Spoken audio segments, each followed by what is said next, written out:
to the Takarazuka Revue fan podcast, a podcast where fans from around the world squeeze together over all of the great things that have been happening lately and all of the good things in Takarazuka. With you today are Carly from New York, Lella, the sparkly Swede, and Jen from New York. So we have a lot going on this week we're pretty excited to talk about, and first up is the news. Who'd like to talk about that, Layla? Oh my god, you're gonna make me cry! No, but it's that both Michan and Fu-chan, so that's Hokusho Kairi and Hinami Fu, they're going to retire! And it's going to happen on the 20th of November, I think. That's going to be the last show, if I have the dates correct. And Hokusho Kairi, she announced it this week, and then I think the day after, Hinami Fu, she announced hers. And basically the story is that when Hokusho Kairi told Hinami Fu that she was going to retire, Hinami Fu went, "Let me retire with you," or graduate, as they say it. It was like, oh my god, they're so precious. But yeah, so this week was a bit rough, but I am fairly certain that they are going to go on to have, fantastic lives and careers after this, because they are really popular. So wish them all the best, and obviously they're still going to be with us in Takarazuka for a number of months until essentially the end of the year. So yeah, but still quite sad. Does anyone else want to take over? This is kind of a weird thing. I feel like for months, since they switched the schedule, it used to always be Snow Troop before Star Troop, and then for this year they switched it. So at the end of the year, Star Troop is coming before Snow Troop, and that put Snow Troop's Grand Theater run ending in Tokyo on Christmas Day or Christmas Eve or something like that. So everyone was thinking maybe Chigi would tie on. It was going to be either Chigi or Michan because they switched the schedule for some reason. And then it just sort of dragged on and on and on, and it didn't look like either of them were going, and I thought it was going to be too late for Michan to announce, and then the day I got back from Japan, I woke up to the news of her leaving, and I was like, oh, it happened. It was just a weird thing. Yeah. I feel like after all these years, I mean, they call it graduating in Takarazuka, and it's a sad thing, but it's also kind of awesome too, because it means that they have completed such an amazing endeavor. I mean, just getting into the review, which we're going to talk about a lot today, and all of the hard work to become a star and then a top star. I don't know. I think it's pretty cool. I mean, Carly, you translated some stuff from her press conference, didn't you? I always think it's interesting when they explain why they retired or why they chose to at that time. I think it seems pretty...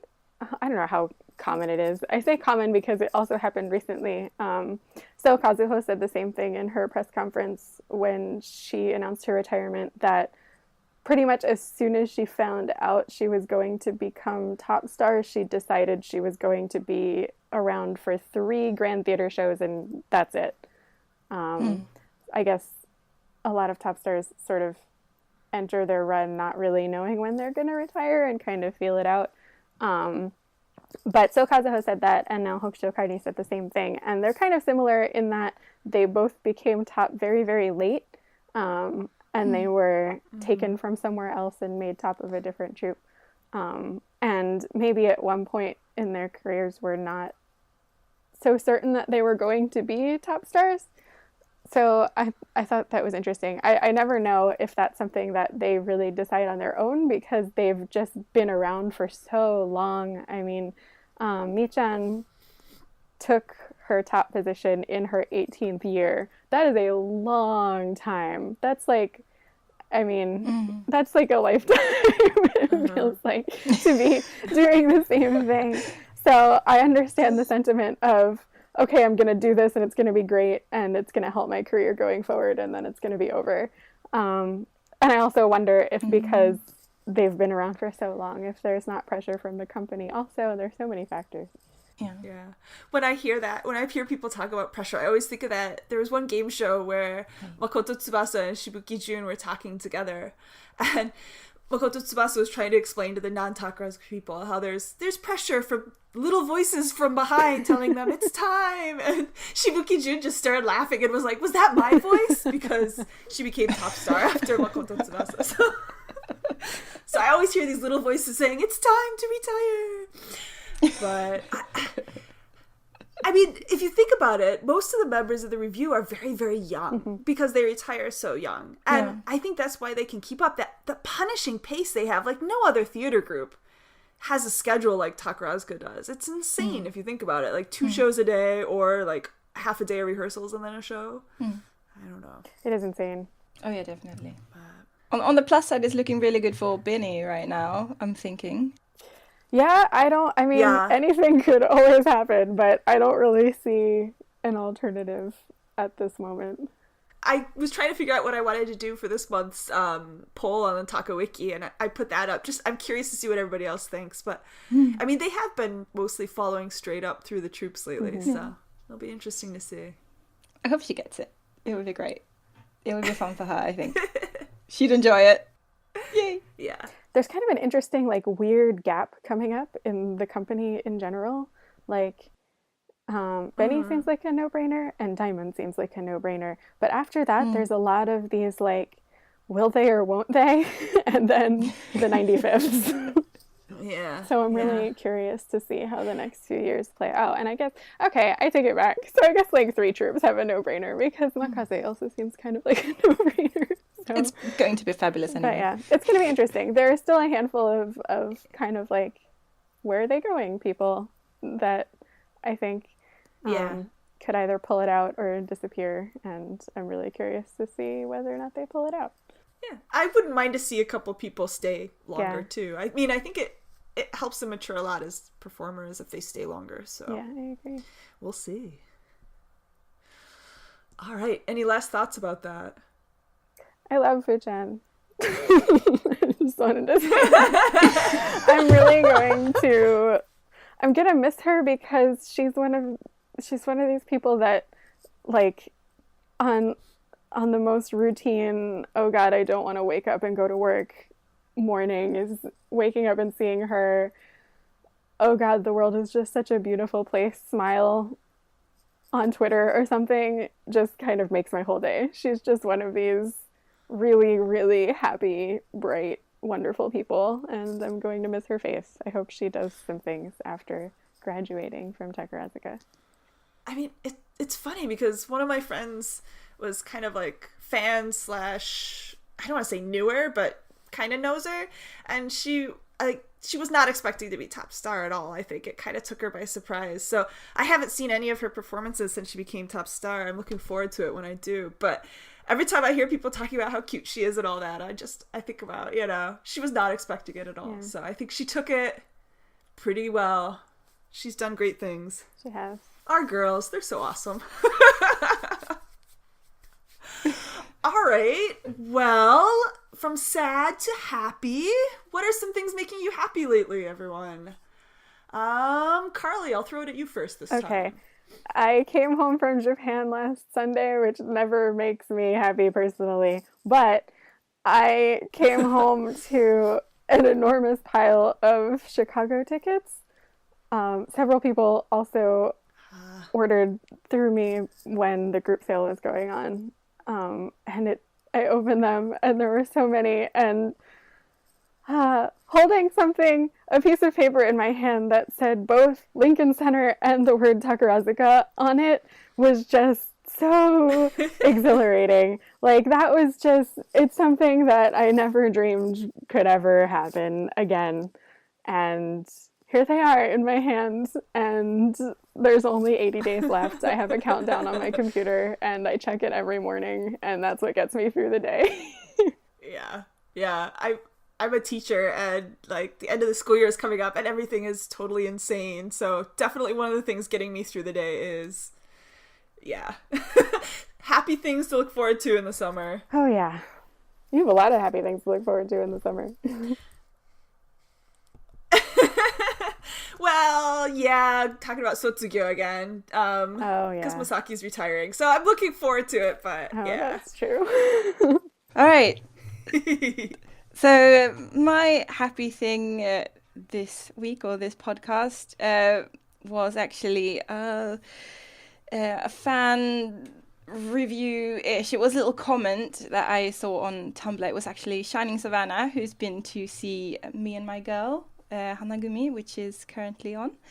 And she wrote a little comment that, and I'll quote her post. So, quote, "There were a few cute little mishaps yesterday during Me and My Girl, but my favorite happened near the beginning of the show. In the scene where Bill goes out of the car to get Sally, Meteor went to go out of the doors of the house, but they wouldn't open. She stayed in character really well as she was yanking on them. She managed to get one of the doors to open, and then Yuzugare ran over and hit the other one open. And when Bill came back inside after going to get Sally, Meteor made a comment about the doors working." And I'm like... So, end quote, sorry, by the way. But I thought this was really adorable because that is the kind of thing that happens in live theatre. You know, sometimes you have prop mishaps and things not going the way they're supposed to, and it's just really great when they manage to make a joke out of it, and then it's super fun and you get the live experience. Yes. Fun. So, and I just imagine Yuzugare running around in a dress, because she plays Jacqueline, if I remember correctly, just like running around and like bashing doors open, and I just thought that was a really, really good mental image. Yes, so this cheered me up. So thank you, Shining Savannah. It's a comedy, yeah. Hi. Yeah, it can be really, really quite tough. That's awesome. I was once at a show here in Sweden, and they had a prop malfunction where one of the curtains kept falling down because they were moving it about and stuff, and they had to like put it back up, I think about 3 times during the show, and they kept making jokes about it, so that was great. You know, I think it was the most hilarious show they did just because they had that malfunction. It's great. Oh, that's wonderful. Yeah, live theater is awesome. Okay, so I guess my happy things are Moon Troop. I'm sure you're all shocked to hear. Along with all of the sad news for Mi-chan and Fu-chan, they also put up a bunch of Moon Troop news this week, including Asuka Yu, who is the current Kumicho of Moon Troop. And Kumicho is the oldest member, and by oldest I mean the person who debuted first.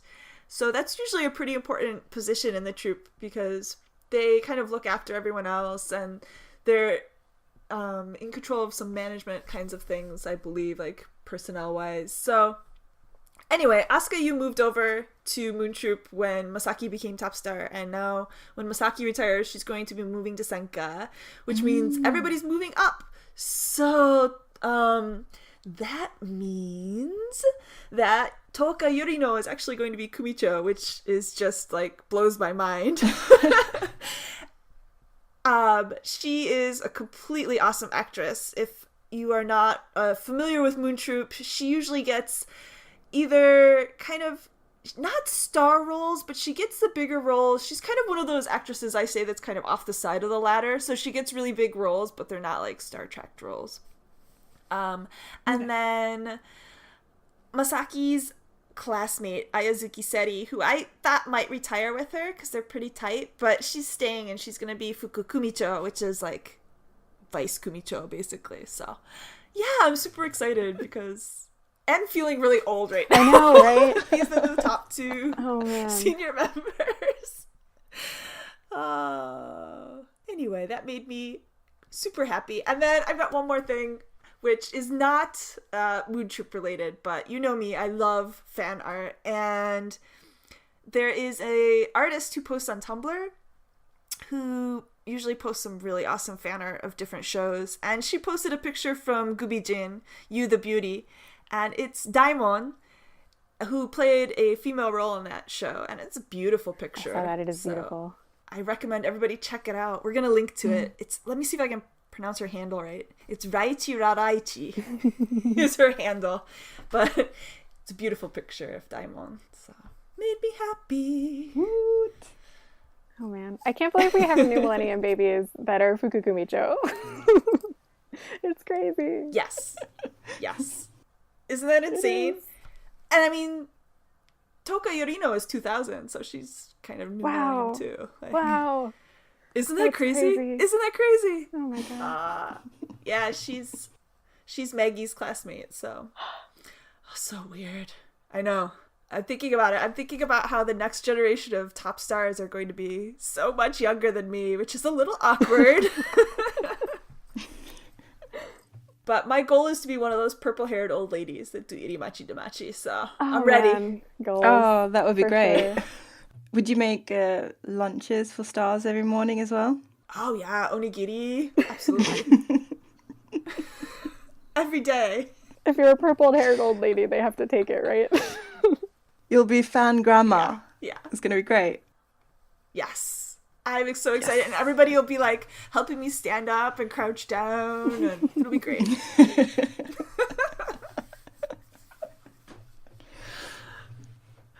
So, Carly, you got cut off a little quick. Did you have anything else you wanted to add? No, I'm good. I'm good. Okay. Yeah, I'm super excited for this summer. It's gonna be cool.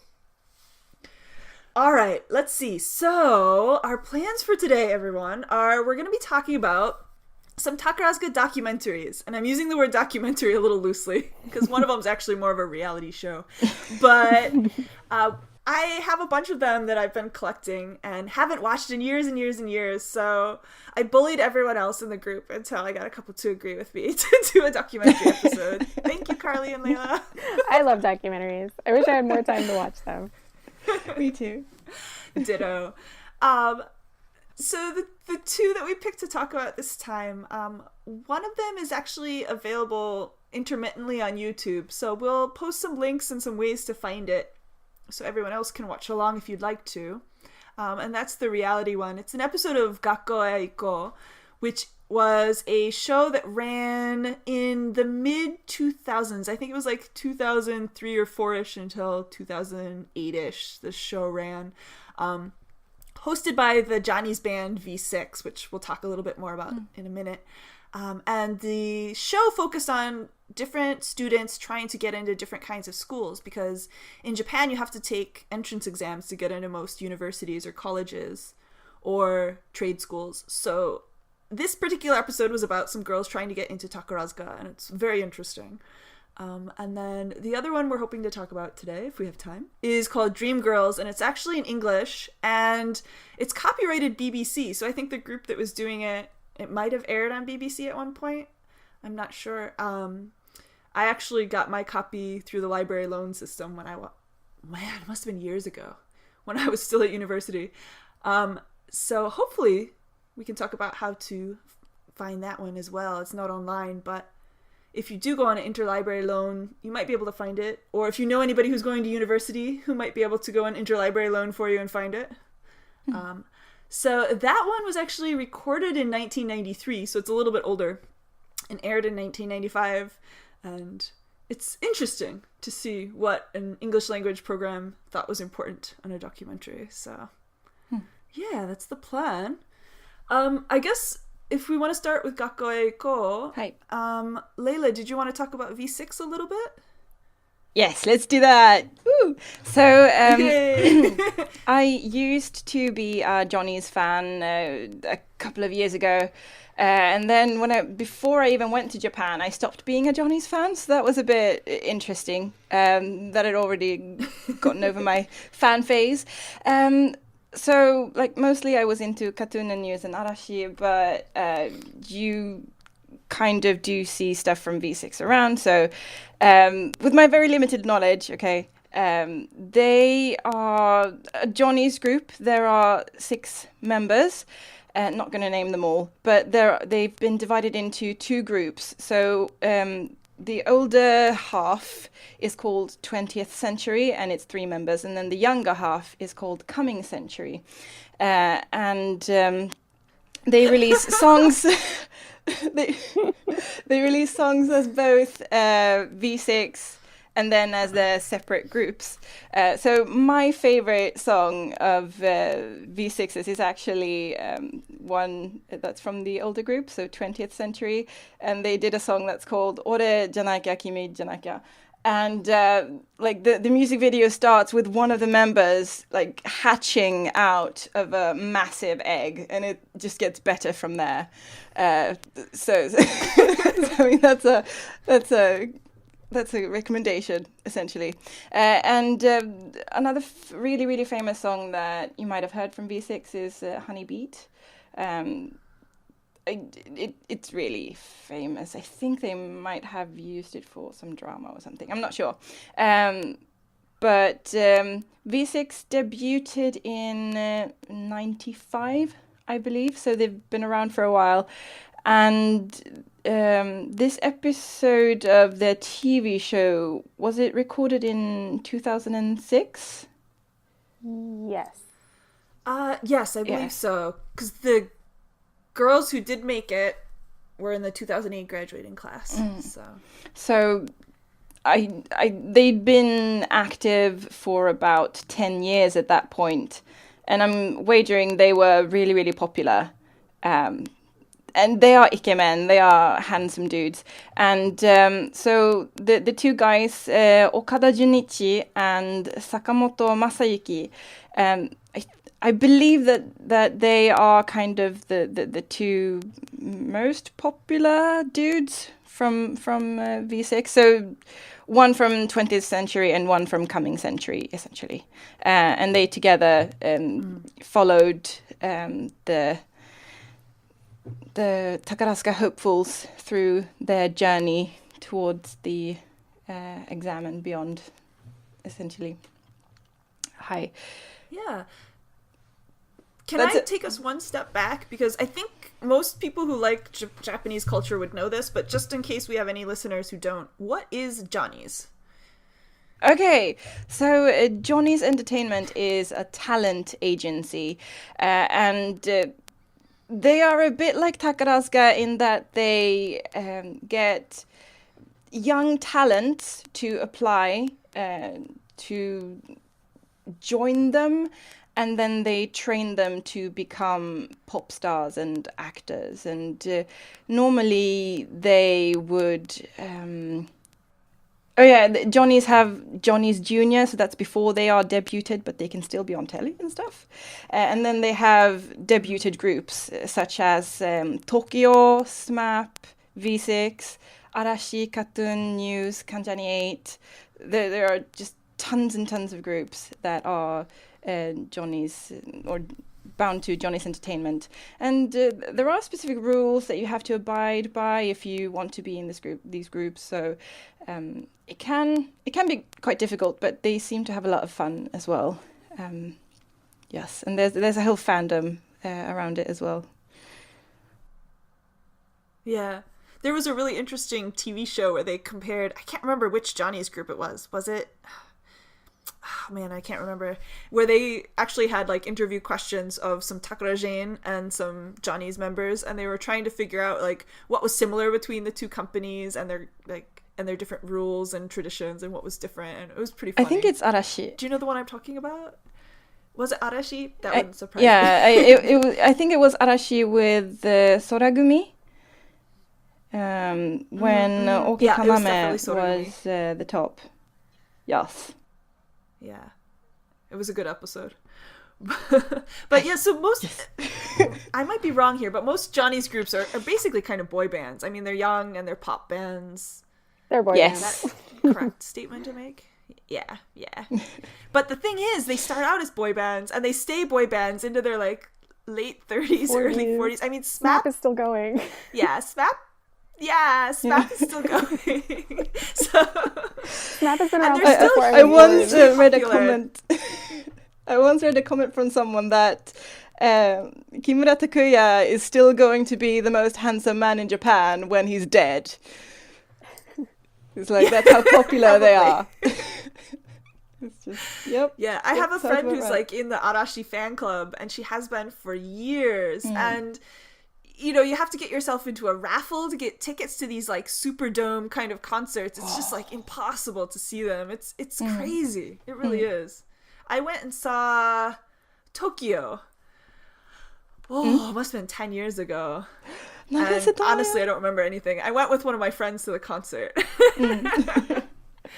But yeah, it was crazy. Yeah, no, they're really good as well. Because they're like, Tokyo is like a proper band. Sorry, now we're moving away from Zuga territory, but Tokyo, they have, you know, they have the singer and then they play their own instruments and they're really cool. Like they feel like a proper rock band when they get together, and they seem to have really good chemistry, and they're still keeping it up and good friends, and you know, get all moved. Yeah. So this, it's fun. I mean, you could do a whole fandom podcast to it. I'm sure somebody out there is about all the Johnny's bands.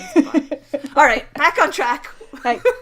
So before we start talking about Gakkouへ行こう, let's talk about the Takarazuka entrance exam. And I can't remember if we talked in depth about it when we did our introduction to Takarazuka. So let's just assume we didn't. I think we just mentioned it briefly. And okay, I'm gonna go through what I think I know, and you guys can correct me or add anything if anything comes to mind. But entrance exam starts in the early spring, and it's basically has 2 rounds.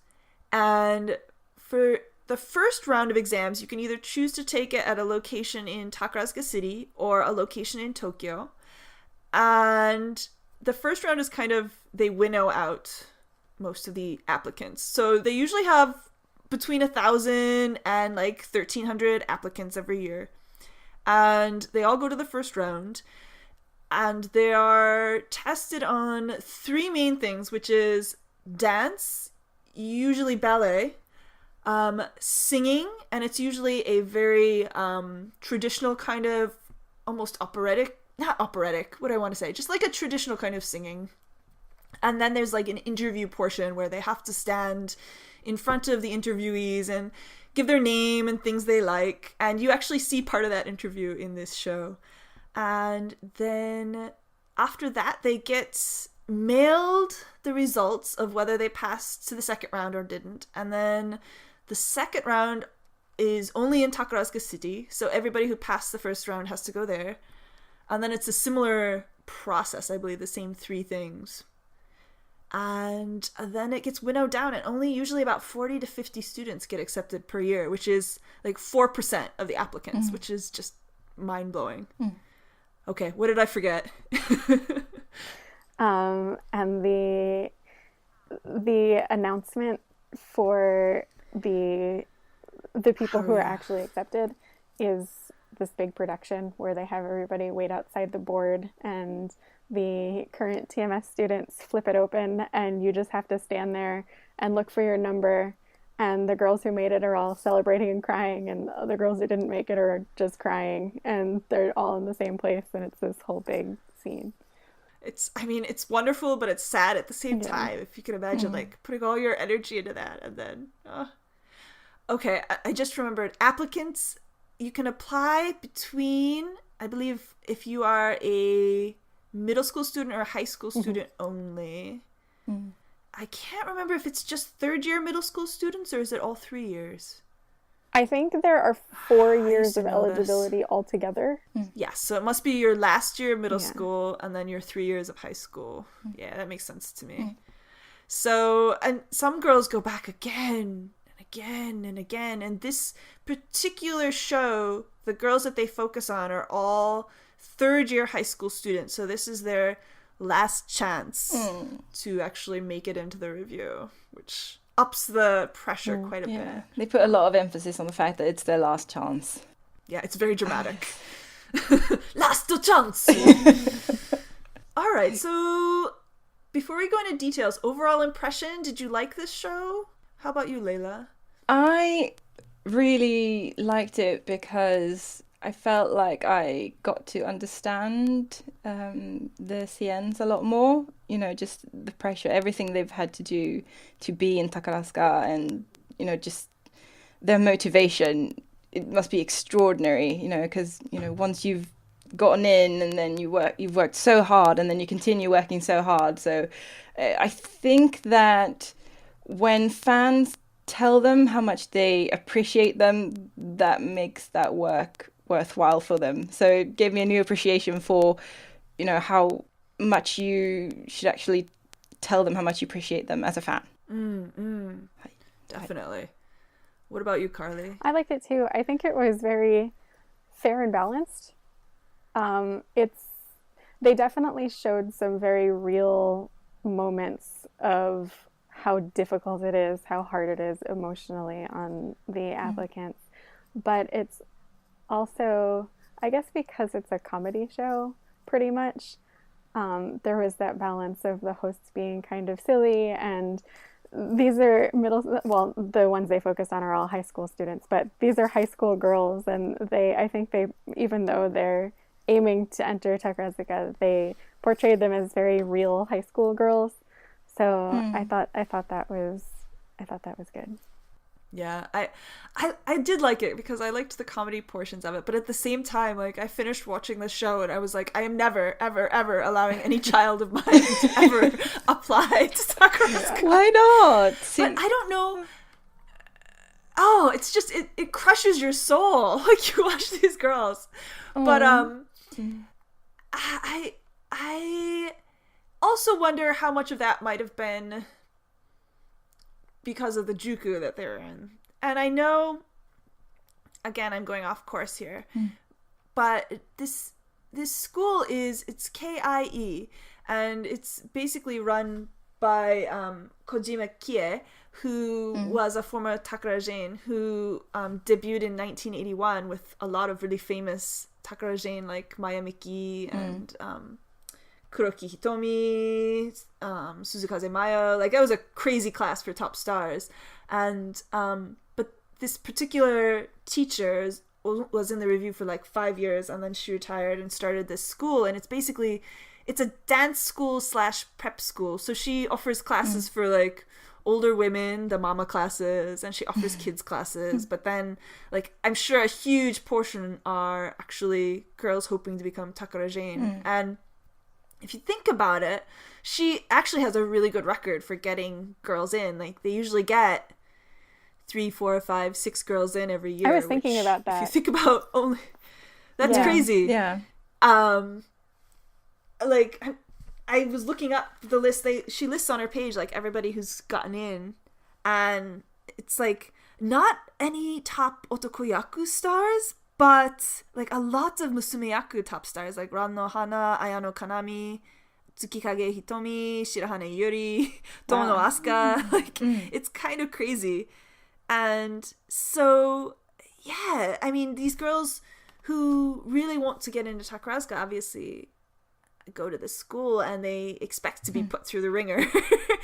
But that's not, like, all of the actresses that I really like, none of them went through this crazy insane training. Like, Shibuki Jun was a ballet dancer, and she was just too tall to stay in ballet, and her teacher was like, well, why don't you join Takarazuka? And so she told her mom she wanted to join Takarazuka, not really knowing what it was. Like, I don't think she'd even seen a show before she, like, got accepted to the school. And she went and saw a show and was like, what is this? Because she, like, if you see Shibuki Jun when she was a top star, she was like crazy out there, wacky styles and stuff. But she was like, deep down, she was like a princess type. Like, she wanted to have tea parties and wear lace dresses. So, like, she loved being in Takarazuka, but I don't think she liked being an otokoyaku all that much, which is kind of funny if you think about it. And then I remember, like, Ryu Masaki, like, she talks about how when they were in the school, she was in the lowest level dance class because she hadn't really had any dance lessons before.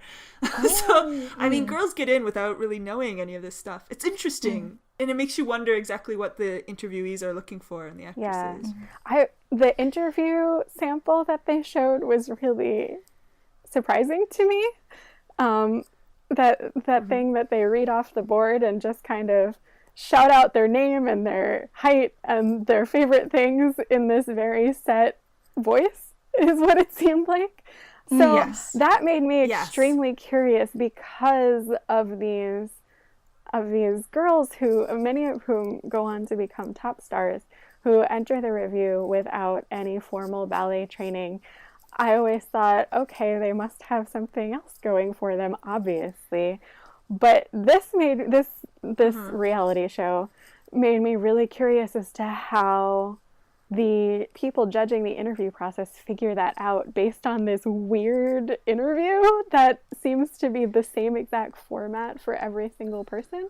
Yeah, and the voice that they have to shout in is not that good either. Well, it's very traditional Japanese kind of, yeah. Was it Sakamoto or Okada that they actually made go through it? I think it was Okada. Or maybe it was Sakamoto, I think. And they had him stand like the girls would stand and like enter like they would enter and talk in that voice. And he finished and you could tell he was kind of grimacing and like laughing at himself. But Kojima sensei took it as like a teaching point. And she was like, did you see how his eyes sparkled? Did you hear the emotion he put into his voice, girls? This is what a star does. So like they see something in it, I guess, that we don't. I don't know. Yeah, that was really interesting to me. To take somebody who maybe has no ballet training and have her stand in front of you and do that, and to have them go, yes. She will be one. So, what was your favorite moment from this? Because I think my favorite moment was when Okada and Sakamoto first go to the school, because Kojima sensei is a little bit intimidating. Like, she's definitely a Japanese teacher. Like, she's got that in control factor going on. So the two men come up and they like knock on the studio door, the ballet studio, and you hear "urusai" from inside, which is like, shut up or be quiet. And they both like flinch and look at each other and they're like, was that for us? And I just thought it was really cute. Same. No, they have really nice personalities that play off each other really well. So they're just a really fun combo to watch, essentially. Yeah. How about you, Layla? What was your favorite moment? Like, one of the things that made me think a lot while I was watching it was there is a bit where Sensei, she's like talking really sternly to the girls, and afterwards like a few of them run out crying. Like one girl is actually like really in tears, just really upset, and they ask her like, why are you upset? And she says that, well, it's because the way I am now, I might not be able to do this. I might not get into the school and in the future become or do the job that I want to do and become this Takarajien. And I was thinking about that, like, well, isn't it a bit harsh to get told off in that way? And then I thought, actually, no, not at all, because life is tough and these entrance exams might be super duper tough. And if you're not cutting it, you need someone to tell you. Like, you need someone to actually tell you that, well, these are the things that you're doing wrong and you need to improve on those, and then you need to do it this way. Because if you go through your life and you never hear those things, you're never told that you need to improve in some way.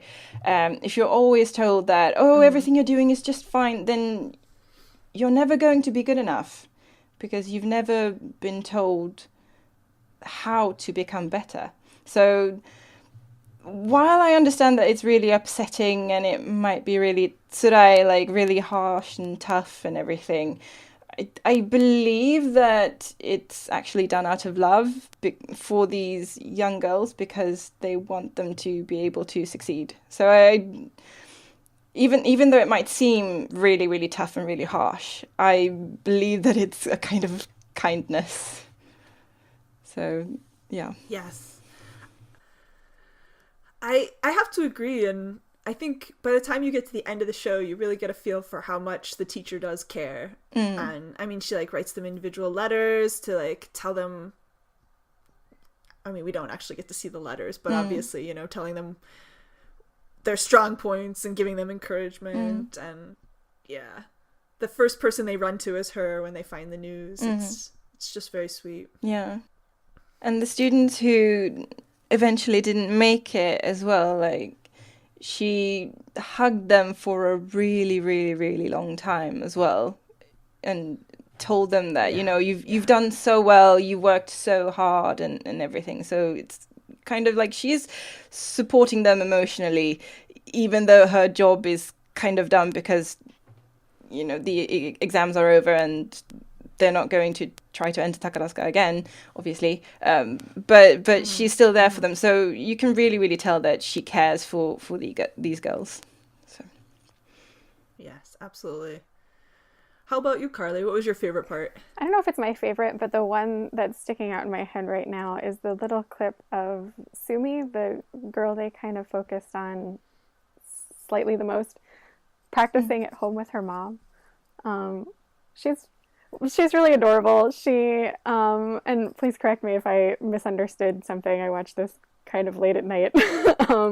But like she said she was a Takarazuka fan since she was a kid, and it's the only thing she's ever wanted to do. And she already had her hair styled in the otokuyaku flip, and there's this clip of her practicing at home with her mom, playing the piano, and she's singing. And I know there are probably a lot of Takarazuka moms who decide their daughter is going to enter and they're going to drill her and drill her and drill her until she makes it. But I got the sense that this is kind of the opposite. Like, Sumi was the one who wanted to be practicing, and her mom was like, yeah, it's really just the past 2 years that I figured, oh, wow, she's actually going to do this. And I thought that was really cute.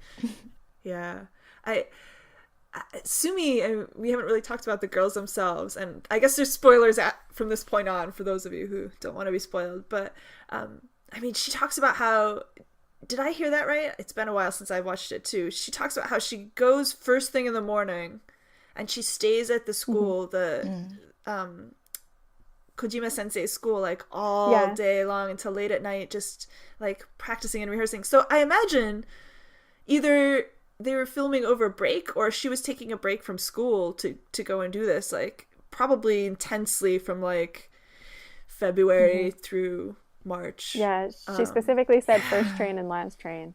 Yeah. I had a thought that it might be that she would take the first train and then she'd go to the training school, and then she might go to school and then go back to training, but you guys think she probably took a break instead? Unless, I don't know how common this still is. I'm basing this on my idol fandom of like 10, 15 years ago. But I think graduating middle school is all that's absolutely required in Japan. Is that correct? That there are some girls who just don't go to high school? She could have made that choice that she was going to focus on this type of schooling instead of going to a traditional high school. That makes sense. But she does say she's a Koko Sannensei, and I thought she was wearing like a school uniform when they first interviewed her. Yeah. When she was with her other girlfriends. That's true. Yeah, I don't know. I'm that's one thing I'm curious to know more about. Like, but because I was looking at the KIE website, and it looks like they have like a special course that you have to apply by like beginning of February, and they don't really spell it out, but I'm guessing that that's like the intense training course, and the exams are usually in February, so I'm guessing it's like maybe a couple weeks in February through March or whatever. So I don't know. It'd be interesting to know more. But all right, let's see, what am I missing here? Anything else from the show that... Oh, I know. Kuroki Hitomi shows up a couple of times. And, like, she walks into the room and everyone goes... And I guess if you're not Japanese or you're not a fan of older Takarazuka, you might not have any idea why they're, like, in awe of this woman. So... Kuroki Hitomi is actually a classmate of Kojima Sensei's. She debuted in 1981, and in 1982 she became top star of Moon Troop with Daiichi Mao, one of the first real top stars of Moon Troop. And I guess Kuroki Hitomi and Daiichi Mao are one of those golden combis that you hear about, but it's the one that like everybody knows about because Like, Kuroki Hitomi was just absolutely devoted to Daiichi Mao. Like, you hear all the stories and it's kind of crazy. But they left, after they retired from Takarazuka, they both became extremely popular actresses on stage and TV, and I don't know if they went into film, either of them, but like in Japan, most people, even if they don't know Takarazuka, know Kuroki Hitomi and Daiichi Mao, so that's why everybody was really excited when she appeared to talk. I didn't realize how young she became top until I saw this. I think like it's one of those situations where like I think I knew when she debuted, and I knew that she was Daiichi Mao's partner, obviously, but I just like never made the connection in my head of like, wow, she was one when they made her top star. Yeah, that's a pretty big age spread. Yeah, I mean, Daiichi Mao was youngish too, even when she became top star. I think we said when we were talking about the age of mature top stars on that other episode that she was 10. Yes. So that is on the young side. Yeah, kind of crazy. But all right, I guess just to wrap up the show. So, and again, this is kind of spoilery-ish. In the end, there were 3 girls who made it, and Sumi was one of them.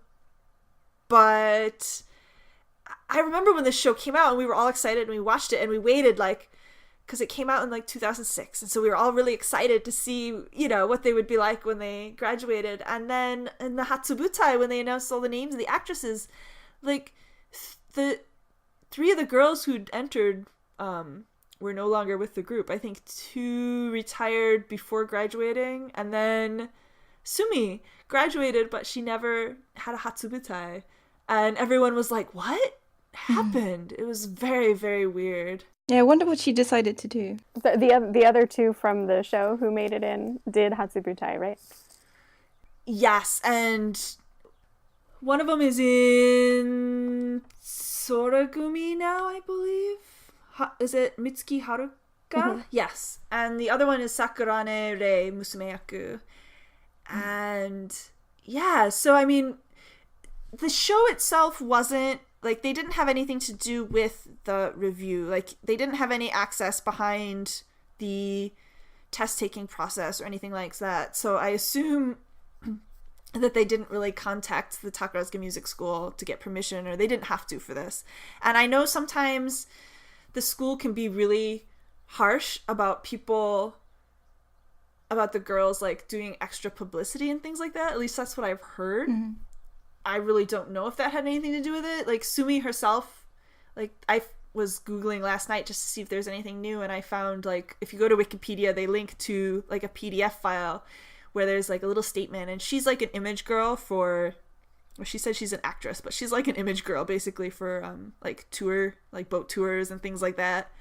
And she talks about how she decided to leave to continue her acting career, which, I mean, it maybe that is it, but it just strikes me as very strange. And I know that, like, Carly and I were talking a little bit earlier, like, that was about the same time that a whole lot of, I don't want to say scandal, but I guess it was kind of a scandal. Like, there was a whole lot of publicity around the TMS Music School around that time because of charges of bullying and charges of people, like, trying to frame other students, and it was just kind of a mess. So, I mean, that was after she would have graduated, but I don't know.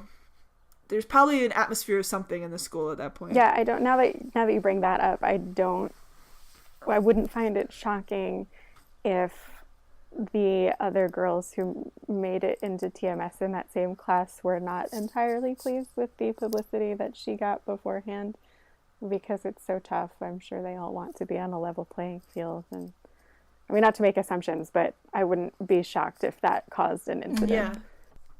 Yeah. I mean, I know some of the girls who join have done, like, modeling work and things beforehand, so it's not, like, that crazy, but I mean, this was, like, a major national TV show, so I don't know.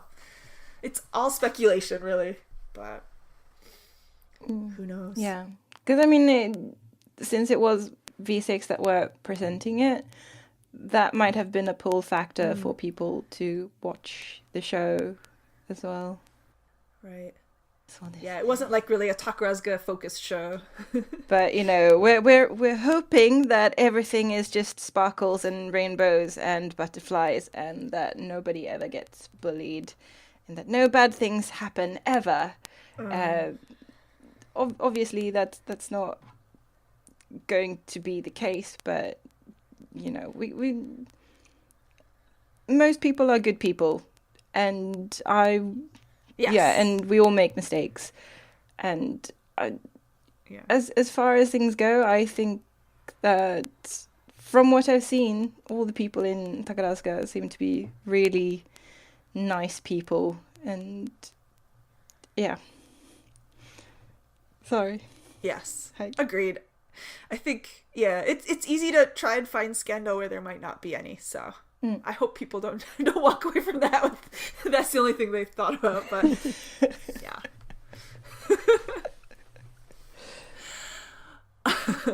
So, talking about learning to grow and taking criticisms, that might lead into the other documentary, because it's definitely about persevering.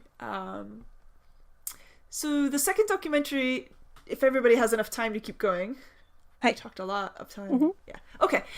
So the second documentary is Dream Girls, which, like I said earlier, was recorded in 1993.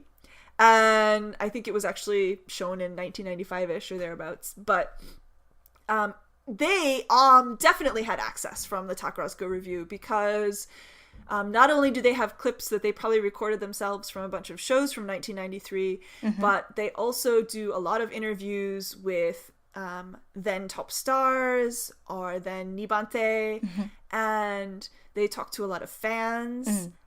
They go backstage into behind the curtain on the stage when they're warming up. They're in the rehearsal rooms. Like, the access that they have and just the various amount of things that they talk about is pretty amazing, because the show's only like 45 minutes long, and they cover everything. Yeah. It was interesting because I hadn't seen it in probably a decade, and I very vividly remembered some parts of it. Some parts of it I didn't remember quite as quickly as I thought I did, but going back and watching it again, I was like, oh yeah, this is where I learned that for the first time, or oh yeah. So it's very interesting in that way. But it is a documentary, and it definitely has a bias. So I kind of wanted to talk about that too. And there are some things that have changed a lot since they actually recorded this. Like, going off topic a little bit here, but there's one scene where they show a huge room, and it's just filled with flowers and bouquets, and there's a bunch of little old ladies like sorting the flowers. And I vividly remember it must have been around 2006-ish, 2007, when the Revue finally told fans, we are no longer going to be accepting flowers backstage for the actresses. Please do not send flowers anymore. So it must have gotten to a point where it was just insane. Yeah, it was already insane. I remember watching that, and they were Morikawa's tie-down flowers, right? And thinking, oh, this is why they banned flowers. It was just a completely unmanageable amount of flowers. Like, if you imagine being buried in flowers, that was literally what it was like. Yeah, and you're like, and then what happens to them all? I mean, the actresses probably take one, and then the rest get thrown out. So, yeah. But it must have really been hard, because I remember there used to be a lot of little flower shops around the theater, and there's still a couple, but I'm sure that hit their businesses pretty hard. Yeah, I can imagine. So let's talk about Dreamgirls, because here's my impression. You guys can correct me if this is not what you got, but I got the impression that the people making this documentary, they wanted to show a very rigid, patriarchal view of Takarazuka. So you see a very limited, like, slice of life, including, like, fans in the theater. It's always close-ups, and I get that, because they want to show the kind of, like, almost worshipfulness way they're watching the actresses. But you never see any men in the audience. And I don't know, it just strikes me as very, very strange. Like, they never interview any male fans. And I know things have changed a little bit, but not that much. I think they definitely wanted to show a very specific view that they had of the fan culture that they decided ahead of time and then edited or collected their footage to support their argument. I think they presented it as kind of cult-like. I don't know. I don't know if cult-like is the right word, but they definitely showed a very like Takarazuka is a substitute for romance in a lot of these women's lives kind of viewpoint. I think the fan culture is very interesting for sure. There's nothing else like it that I've seen anywhere. And I think at that point, this was probably the first English language documentary to delve into that at all. So I don't think focusing on the fan culture was a bad viewpoint, but I definitely think they picked a story and sort of exaggerated it a little bit and went with it.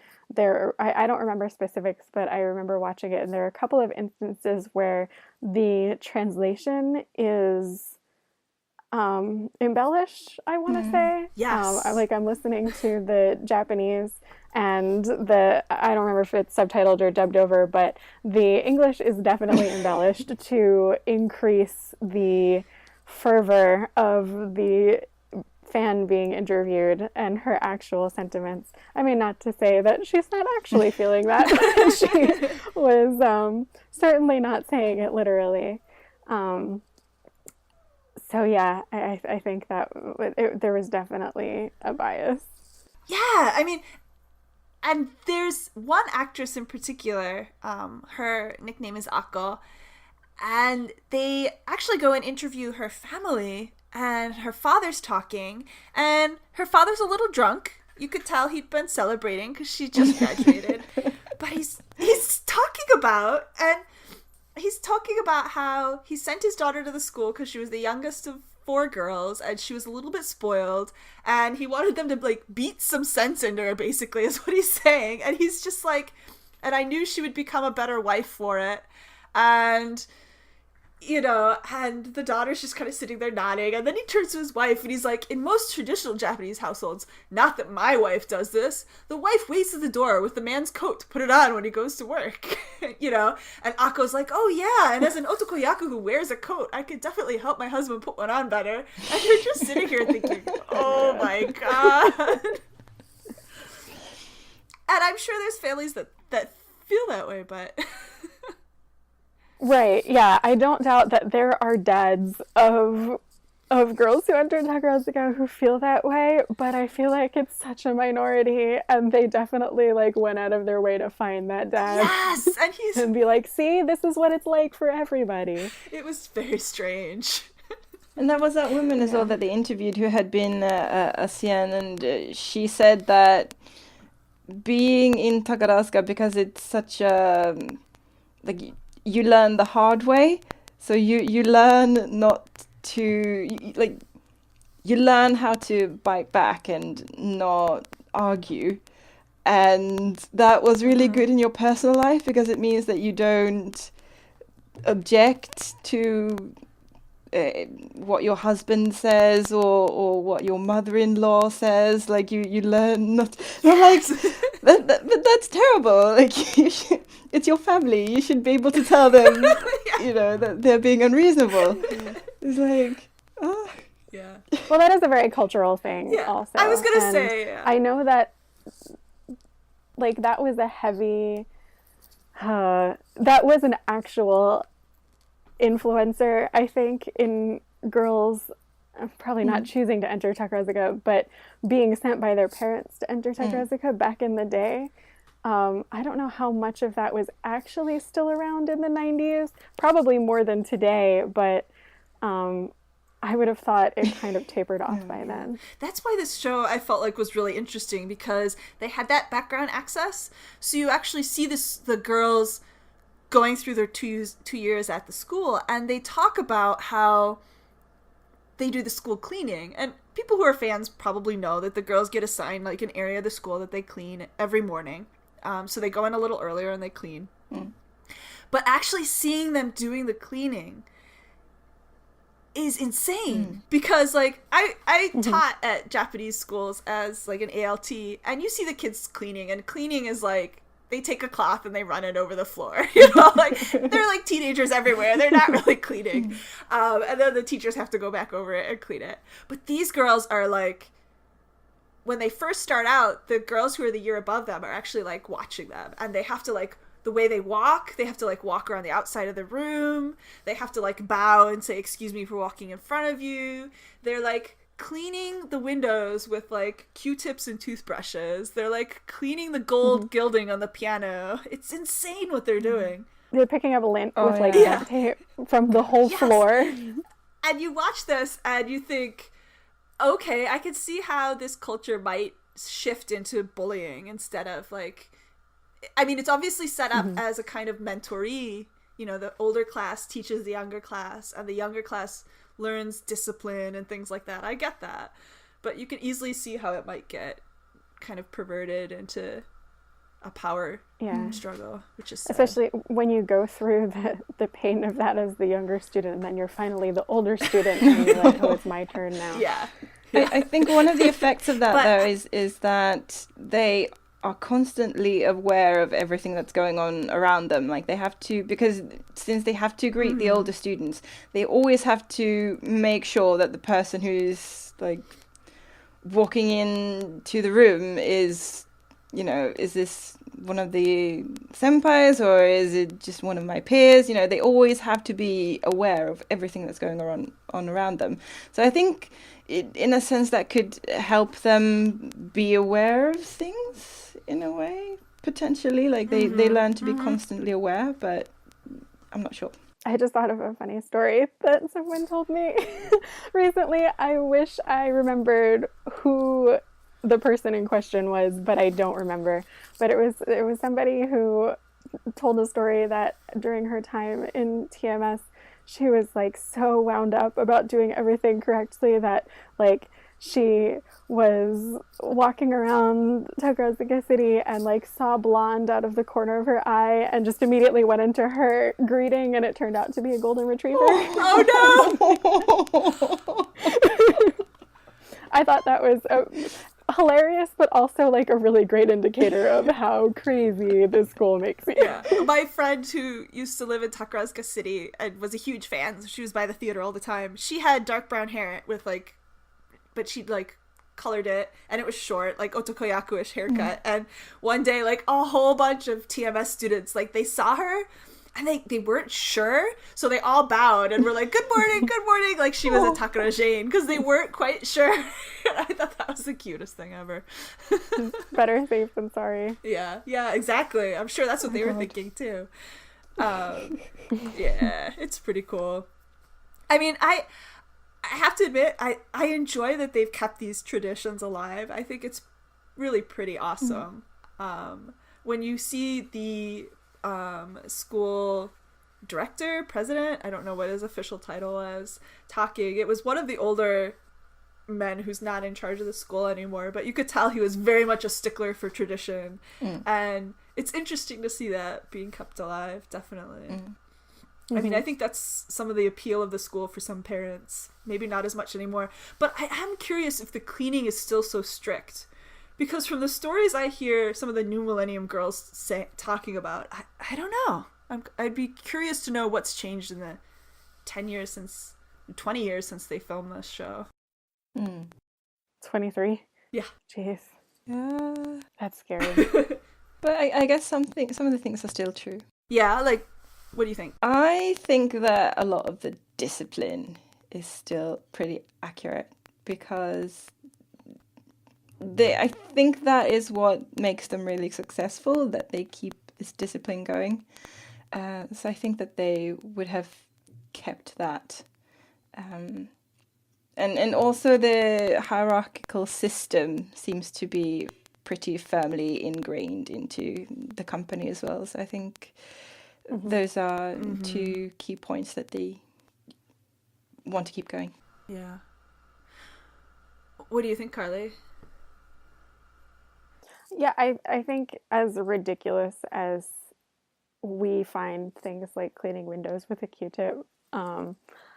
We were talking about before how absolutely nothing is like Takarazuka in terms of the how strenuous the schedule is, and it's only, even though, like, if you think about it in isolation, like, is it really necessary to clean the window with a Q-tip? No, but you have to come up with some way to build a culture of discipline to mentally and physically prepare the students for what is about to come in an environment before they are subjected to that level of scheduling. So as ridiculous as it is, I definitely see the point. Yeah.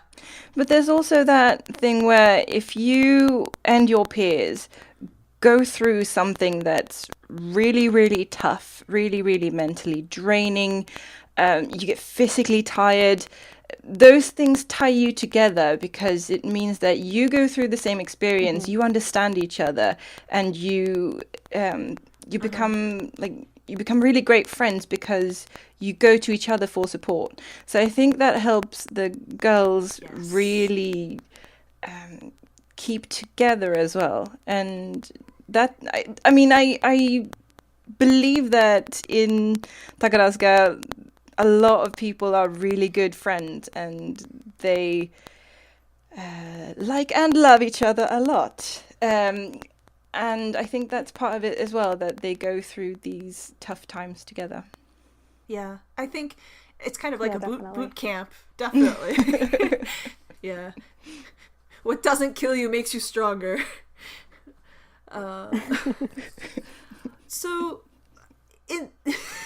in this show, I mean, was there any particular moment that you thought, oh, I didn't know that, or oh, that was really interesting to watch, or anything like that? Yeah, when Anjumira was just casually like, oh, I had to break up with my boyfriend when I became top star because I was too busy. Yes! I was like, okay, Sumire-kun, I guess you don't count when it's the BBC. I was wondering if it was like they're not supposed to really have anyone like that. No, I was thinking like she was top star, she was about to graduate, she was like, oh, it doesn't really matter, like this documentary is going to be out in 2 years, who cares, like it's fine. Yeah, but they're usually much more careful about that. Oh man, it was cool. Yeah, I was less surprised that she had a boyfriend. I mean, I'm sure like 90% of them have boyfriends. Yeah. I was surprised at how casually she admitted she had a boyfriend. Yeah, I guess she was like, I don't think I'll be breaking any of my fans' hearts because they probably won't be watching this, but...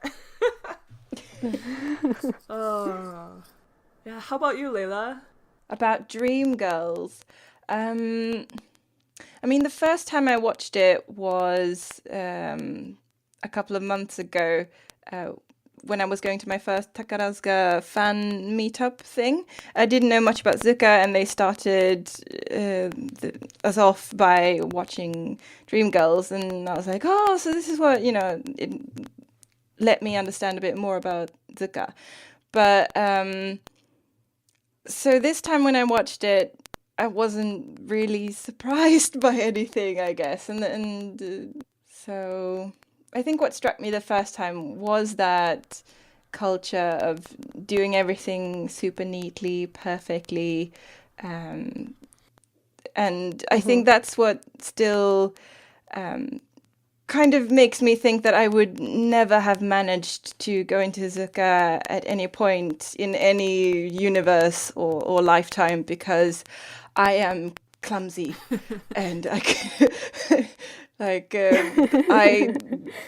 drop something, I bend down to pick it up, and I drop 2 other things. It's kind of like that's, you know, so I could never.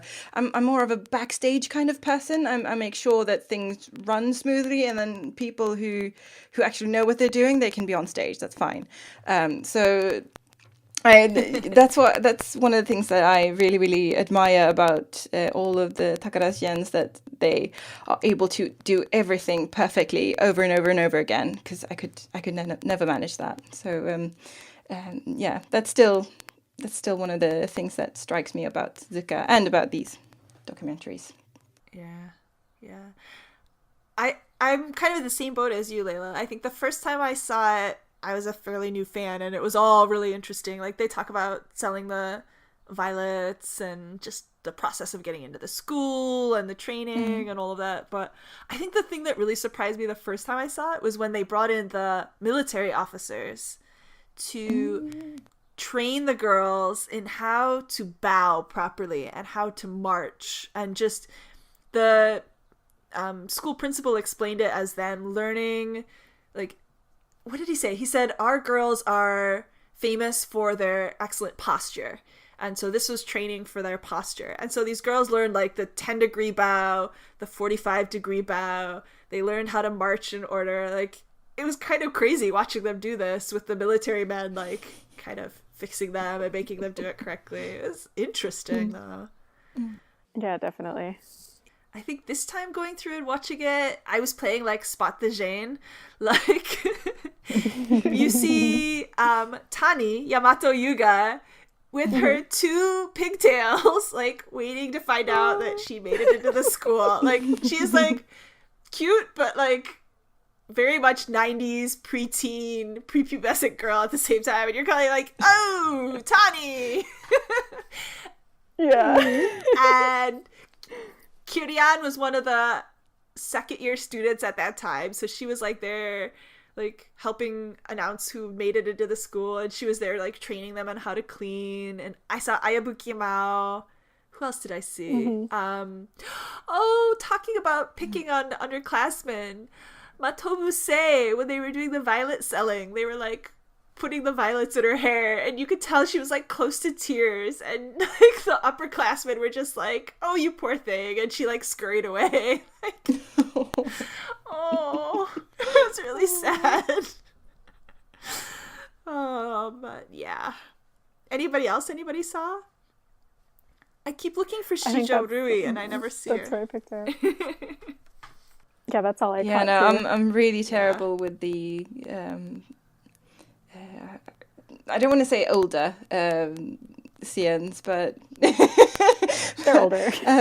But I'm more acquainted with the recent top stars and CNs. So unfortunately, I need to research a bit more and watch a few more older shows as well before I can do the spotting thing. Hi. Understood. Yeah, that was kind of the group that I came in on when they were like Nibante. So for me, they're like, oh, look at the babies. So anything else from the show that I just think it's really cool that we have this resource. Yeah, even with the bias, it's biased, but it's not outrageous. Right. I mean, it's really just like it's like a one-level embellishment of what I think is, if not current reality, what was probably reality in the 90s. Yeah. And if you can kind of take a deep breath and look past that, it's a really cool glimpse into 90s Takarazuka, because like Jen was saying, they did have a lot of access. I mean, I would watch it on mute for the Hanagumi rehearsal clips alone. Like, I love that era of Hanagumi, and it was so cool to see so many of them backstage, because that's not something that I have been able to get my hands on much of. So it's a lot of really nice footage. Yeah. Can we talk about Maya Miki backstage? Like, when that guy was cleaning, and she was like, hey, you've got a backpack on. She was like teasing him.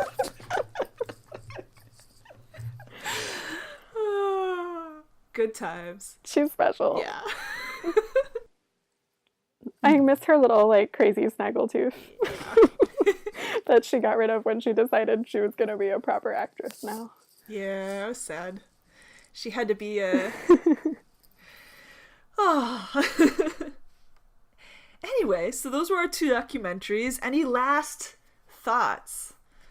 If you are new to Takarazuka and you feel like you want to find out more, both about the company and how it works, and basically what the lives of the actresses is like, then I would recommend watching some documentaries.